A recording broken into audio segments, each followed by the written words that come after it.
de poți crede, toate sunt cu putință celui credincios. Preacuiască părtestareți și iubiți credincioși. Acestea sunt cuvintele pe care Mântuitorul Hristos le-a rostit către tatăl copilului bolnav. Evanghelistul Marcu, din a cărui Sfântă Liturghie am citit o pericopă la Sfânta Liturghie, Sfânta Evanghelie, am citit pericopă la Sfânta Liturghie, redă mai pe larg capitolul acesta 9 din Evanghelia sa, împreună cu ucenicii și cu mulțimile. Descrie evenimentul coborând de pe muntele Taborul, unde Mântuitorul Iisus Hristos se schimbase la față, unde și arătase slava sa și dumnezeirea sa, unde le vorbise de multe ori până atunci, ca ei să înțeleagă că El nu este un om deosebit, un om ca ceilalți oameni, ci este și om desăvârșit, dar și Dumnezeu desăvârșit. Putem spune acum, așa cum vă vorbeam de multe ori din Sfinții Părinți, despre cele două firi ale Mântuitorului la întrupare. Firea omenească pe care a luat-o din Sfânta Fecioară Maria și firea dumnezeiască pe care a avut-o prin Sfântul Duh de la Tatăl Său. Ca om a mâncat și a vorbit cu apostolii, ca om a urcat pe muntele Taborului, ca Dumnezeu s-a schimbat la față înaintea lor, ca să vadă că este nu numai om, ci și Dumnezeu. Coborând de pe muntele Taborului, Mântuitorul le vorbea apostolilor despre ceea ce va urma. Că Fiul omului, adică El, va fi prins, va fi judecat, va fi batjocorit, va fi dat la moarte, dar a treia zi va învia. Însă le-a poruncit un singur lucru, nu mai acum și altă dată. Să nu spună nimic până după ce se vor întâmpla lucrurile acestea. Foarte mulți Sfinți Părinți au căutat să întrebe, să-și pună întrebarea, să afle, să descopere de ce Mântuitorul Hristos le spune de fiecare dată să nu spuneți nimănui nimic.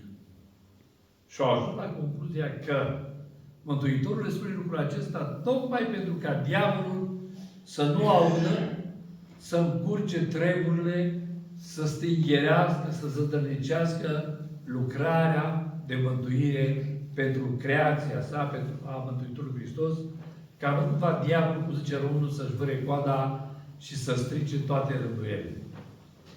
Coborând de pe munte împreună cu ucenicii, la un moment dat a văzut mulțimile adunate. S-a apropiat și a întrebat ce este acolo. Era o buzurială între farisei, feldezieriști de astăzi, care se țineau după Mântuitorul Hristos, după apostoli, după grupul de popor credincios, ca să vadă ce discută, ce învață. Un fel de spioni. Și atunci a izbucnit o ceartă între farisei și între poporul credincios. Dar, până a primit răspunsul de la cineva ce se întâmplă între ei, un om disperat, necăjit din mulțime, s-a apropiat de Mântuitorul Iisus Hristos și a spus că are un copil bolnav. Că a fost la ucenicii lui, probabil câtă vreme era pe munte cu Iacov, Petru și Ioan, cei trei apostoli, și că cei 9 de jos, cei 9 apostoli, n-au reușit să-i tămăduiască copilul, să-l facă sănătos, să alunge Duhul necurat din el. Și atunci el se adresează tuturor: o neam necredincios, până când voi fi cu voi? Până când vă voi răbda pe voi? Dar, așa cum sunt Sfinții Părinți, i-a mustrat supărarea lui pe toți care ascultau, dar și-a revărsat și mila, ca om și ca Dumnezeu, spre cel necăjit. A văzut disperarea părintelui copilului. Și îi spune, de poți face ceva, îi zice tatăl, fie-ți milă de noi, că mult se chinuiește. Iată, dragii mei, că dacă un mădular suferă, cum zic Sfinții Părinți, suferă toate mădularele. Dacă unul din familie suferă toți și din familie. Și dacă familia e mai mare și lărgită, și frații, și surorile, și neamurile, atunci când cineva apropiat și drag este bolnav și mai ales de o boală grea, cum era aceasta necruțătoare a copilului. Era un fel de epilepsie. Îl aruncă în foc, îl aruncă în apă, a vrut să-l piardă, zice tatăl copilului disperat. Numai tu poți să faci lucrul acesta, să-l îndrepți. De ce spune lucrul acesta? Pentru că să răspândiți zvonul în toată lumea. Că cine vine la Hristos, la acest mare om, taubatur, așa cum îl vedeau ei, nu-și dădeau seama că e Dumnezeu. E un profet, e un ales, e un om al lui Dumnezeu, care face minuni, tămăduiește oameni, bolnavi, înviază morții. Deci, singura scăpare și ultima scăpare și ultima șansă a tatălui disperat cu copilul lui bolnav era Mântuitorul Iisus Hristos. De aceea spunea, duceți-l la mine. Mântuitorul întreabă, văzându-l cum îl chinuiește diavolul, de când ia vine lui aceasta? De când este bolnav? Și tatăl îi răspunde, din pruncie, Doamne. Și atunci îi spune, toată durerea lui, cum îl azvârle, cum îl tăvărește, în foc, în apă, tocmai poate ia foc și arde, sau poate îl înneacă să îl termine. Mântuitorul Iisus Hristos, ce înseamnă omul și Dumnezeu, s-a gândit și la viitorul copilului, și la boala lui, față de toți cei din jur, dar și la suferința familiei. Ai milă de noi, nu numai de el. Și ei sufereau împreună cu copilul. Și ei erau disperați. Nu puteau să facă nimic, trebuia să-l păzească, să stea lângă ei. Aveau și ei de muncă, viața era grea. Și atunci se adresează Duhului surd și mut, Duhului necurat din el, și îl ceartă. Duh surd și mut, ieși din copilul acesta și să nu mai revii, să nu te întorci, să nu mai intri în el. Lasă-l liber. Lasă-i copilăria liniștită, fericită să crească. Du-te așa cum citim noi în molitele Sfântului Vasile cel Mare, în loc pustiu și neumblat, unde Duhul Dumnezeu și unde om nu locuiește, nu calcă în locurile acelea îndepărtate. De aceea și locurile îndepărtate, singuratice, par înfricoșătoare. Acolo, că n-a dat nimeni prin ele, nu vezi urmă de om în locurile acelea. Și diavolul atunci îl tăvălește din nou, îl aruncă la pământ, răgnește, iese din el, dar toată lumea vede că copilul a rămas ca și mort. Și ca să vadă mulțimile că Dumnezeu nu este moarte, așa cum o spuneam zilele trecute la Sfântul Maslu, cum zic Sfinții Părinți și mai ales Sfântul Chiril al Ierusalimului. Eva n-a ascultat de Dumnezeu. Eva a căzut în păcat. Eva a adus moarte. Eva a adus alungare din rai. De data aceasta, când Arhanghelul apare și o vestește pe Maica Domnului, zic Sfinții Părinți, Maica Domnului nu s-a pripit, nu s-a grăbit, n-a dat răspunsul ca Eva, ci a stat, a judecat, a temporizat lucrurile, pune întrebare, Cum va fi aceasta de vreme ce eu nu cunosc de bărbat? Arhanghelul răspunde, Duhul Sfânt se va pogorî peste tine, puterea cel prea înalt te va umbri. De aceea și pruncul care se va naște, Fiul cel prea înalt se va chema. Iată că șarpele îi ispitește pe Eva și Eva ascultă, e dusă în păcat și aduce moarte pentru toți, așa cum a blestemat Dumnezeu, blestemat să fie pământul pentru tine, în dureri vei naște copii, spii și părământ îți va rodi. De data aceasta, Arhanghelul aduce vestea cea bună.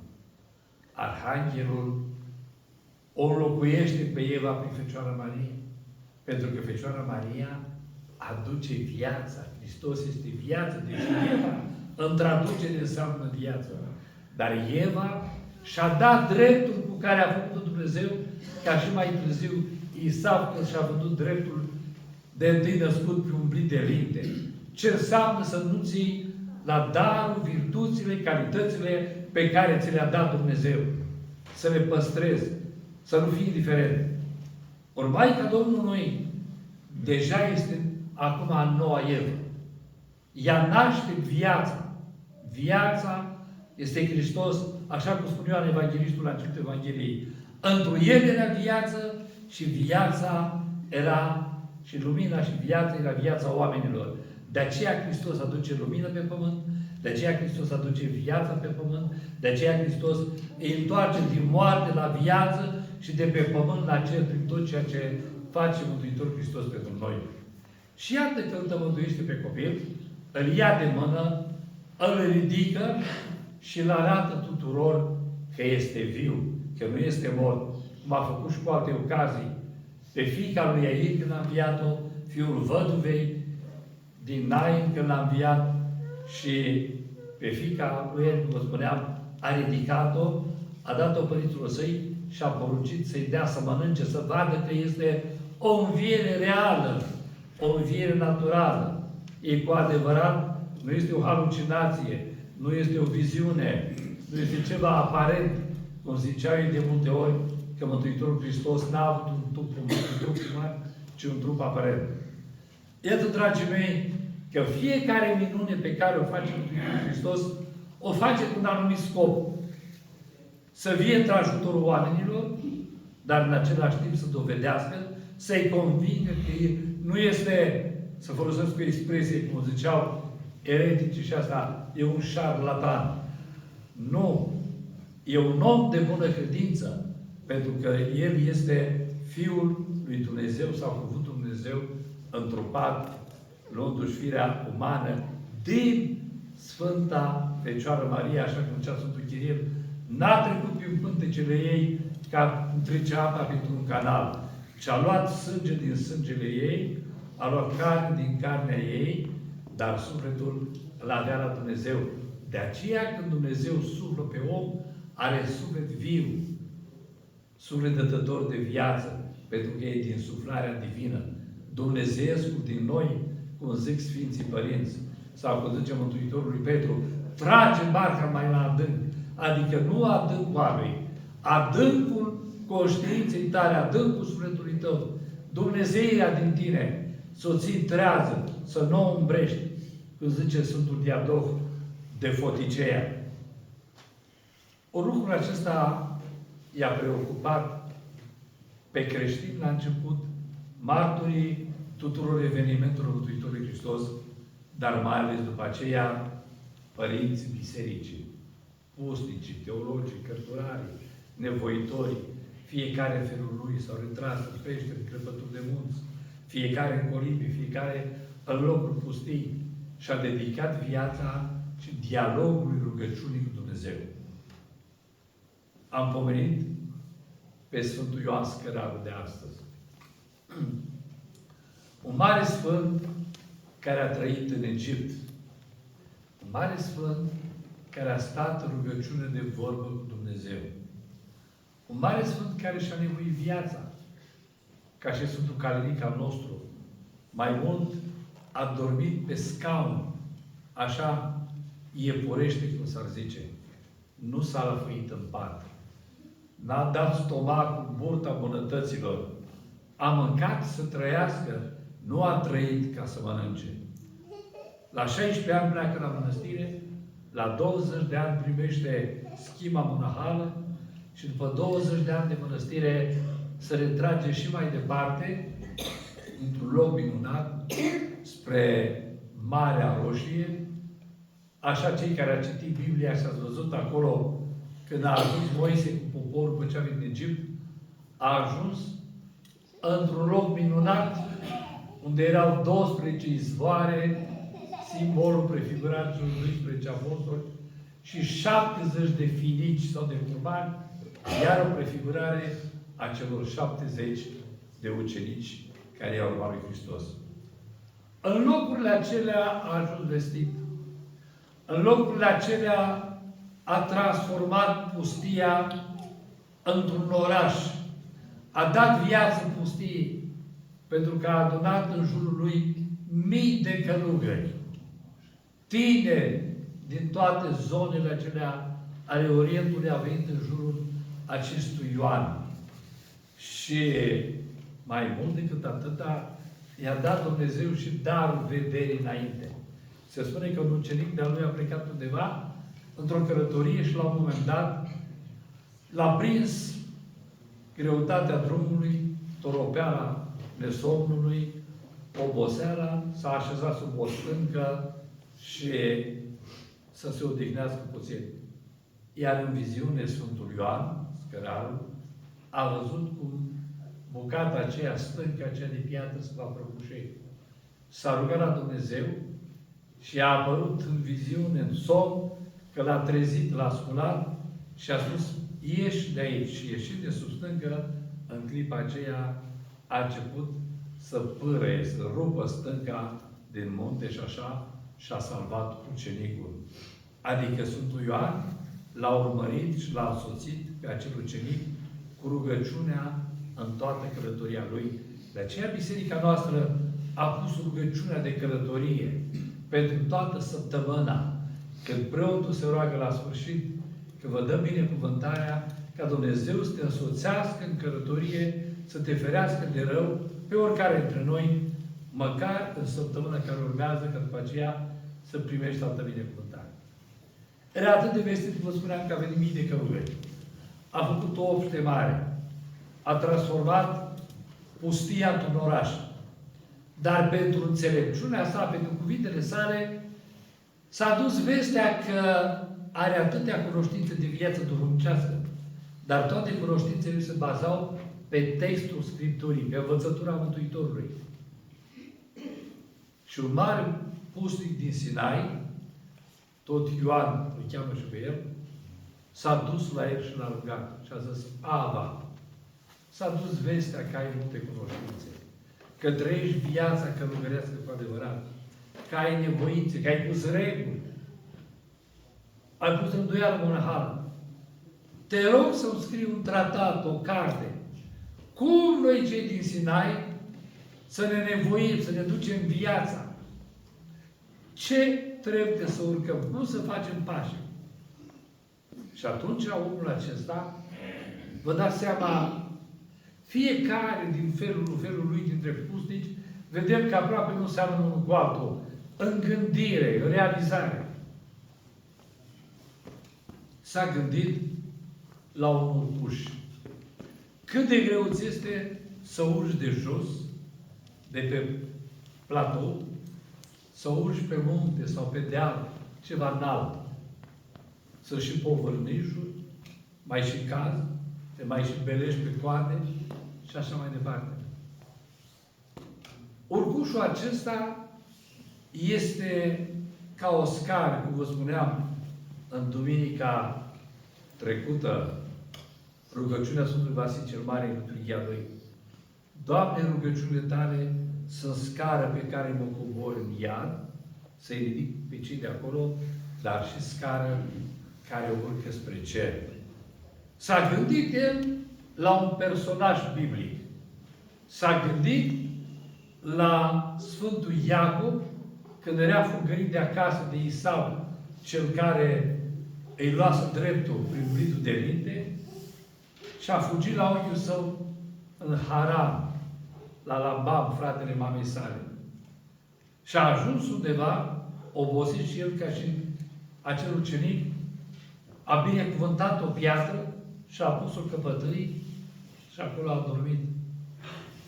Și a văzut o scară cu vârful în cer, capul de jos pe pământ, iar pe scară urcau și coborau Îngerii lui Dumnezeu. Trezându-se, a exclamat: cât de minunat este locul acesta! Locul acesta este casa lui Dumnezeu. O, pentru noi, casa lui Dumnezeu nu poate fi decât biserica.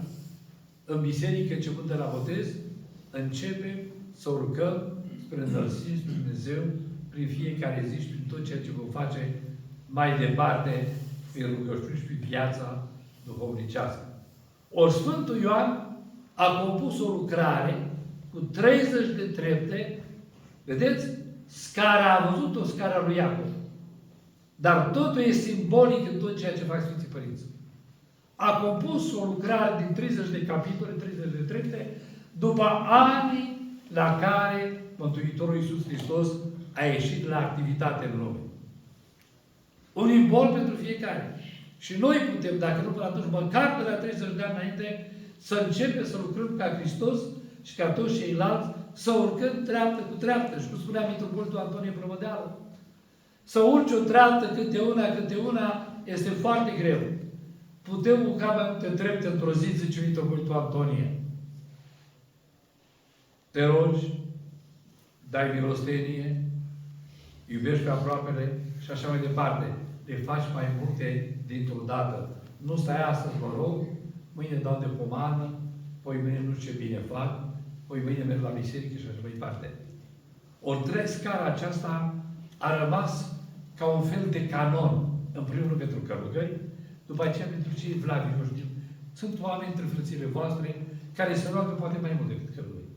Își fac canonul seara, își fac canonul dimineața, citesc acatiste, paracriste, mai puțin psaltiri, pentru că psaltirea este o carte inspirată de Dumnezeu și ca să o citești trebuie să postești, așa cum zice Mântuitorul. Acest neam de demoni, cu post mult și cu rugăciune. Nu oricine poate, cum l-au putut nici apostolii. Pentru că apostolii nu primiseră putere de la Hristos. Nu erau veșmântați cu putere de sus. De aceea n-au putut să scoată demonul din copil. Când te apuci să faci un lucru, e bine să ai binecuvântarea duhovnicului preotului. Și cum spunea un profesor de-al meu, din părțile neamțului, ei, frate, și prea multă rugăciune, și prea multă încredere în Dumnezeu, este iar un păcat. Dar e înlăcomie, zicea el. Adică toate să le facem cu măsură. Ați văzut ce frumos o să ascultați prohodul Mântuitorului. Cel ce ai pus pământul cu măsuri Hristoase. Nu e nimic pus la întâmplare. Că așa a vrut Dumnezeu. Nu, toate au măsură, toate au rânduială, toate au un scop, au o finalitate. De aceea scara aceasta a devenit, iar la un moment dat, închinui călugării bătrâni bolnavi, cei care au mai mult timp, se rugau, posteau, băteau metanii, dar citeau și măcar un capitol din această carte minunată. Ea s-a răspândit, a fost tradusă după aceea la noi, la Marea Mănăstire Neamț, tipografiile mănăstirii și la alte episcopii de mult. Dar nu toți erau știutori de carte. De ce a apărut picturile în biserică, icoanele? Unii știu să citească. Alții nu știu, dar dacă i-ai spus acolo sunt Sfinții Împărați Constantin și Elena, veci nu mai uită. Biblia sau icoana este cartea sau Biblia neștiutorului de carte. Așa a apărut și scara Sfântului Ascăran. Cei care treceți pe la Mărdovița, pe la Sucevița, privind Sucevița, poate este cea mai frumoasă reprezentare a Sfântului Ascăran în pictura de la Sucevița și acum, după a noua înfățișare, în pictura exterioară de la Mănăstirea Râșca, cea care este încă sub contract, dar să sperăm că până la Paști va fi redată din nou cultului, pentru că de vreo 2 ani de zile Râșca a fost în restaurare generală, toată pictura, toată biserica. Să vă dați seama cât de frumoasă este și scara reprezentată cu culorile specifice, cum e verdele de Sucevița, este roșu cărăbiziu de Râșca. Iată, dragii mei, că Sfinții Părinți s-au gândit și la cei din jur, s-au gândit și la cei care nu știu carte, și la cei bătrâni care nu au timp să învețe, dar explicându-le și mai ales privind scara, veți vedea că suntem noi oamenii care urcăm pe fiecare travă. Vine diavolul și ne ispitește. Unii cad mai de jos, alții cad pe la mijlocul scării, alții cad aproape de vârful scării. Numai că în vârful scării ne așteaptă Hristos întinzând mâna pentru fiecare, ca și pentru copilul acesta, când l-a luat cu mâna și l-a ridicat de jos, crezând că este mort. Dumnezeu nu vrea moartea păcătosului, vrea îndreptare, ne vrea vii, ne vrea în jurul Lui. Unde sunt 2 sau 3 adunați în numele meu, zice Mântuitorul, și eu sunt în mijlocul lor. Așa cum sunt cu toți, cum suntem cu toți aici în biserică, suntem martori la răstignirea și învierea Mântuitorului, participând la Sfânta Liturghie. Facă Dumnezeu ca minunea de astăzi și cele ce am auzit despre scara și din scara Sfântului Ascăraru să fie un model de urcuș duhovnicesc. Mai întâi, spre Paști, vedeți, toate Evangheliile din ultima vreme, cu când ne apropiem de Paști, vorbesc despre patii, vestirea patimilor, îi pregătește pe apostoli, pe oameni, în vederea răstignirii. Să ne ajute Dumnezeu să urcăm Dumnezeu și retrite ale scării, să ne vedem cu toții în seara și în ziua învierii, acum și pururea și vecii vecilor. Amin.